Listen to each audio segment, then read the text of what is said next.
ขวาขวาอยู่ไหนซ้ายอยู่ไหนดูด้วยนะโตกันหมดแล้วขวา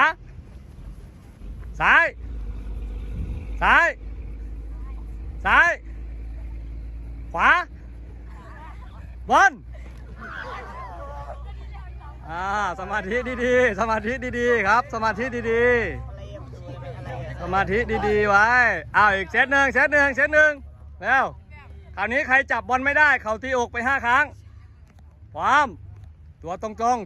งๆเรายังไม่แก่ยังตัวหลังยังไม่งอตัวตรงๆซอยเท้าด้วยครับ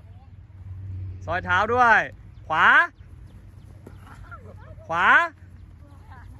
ซ้ายขวาซ้ายบน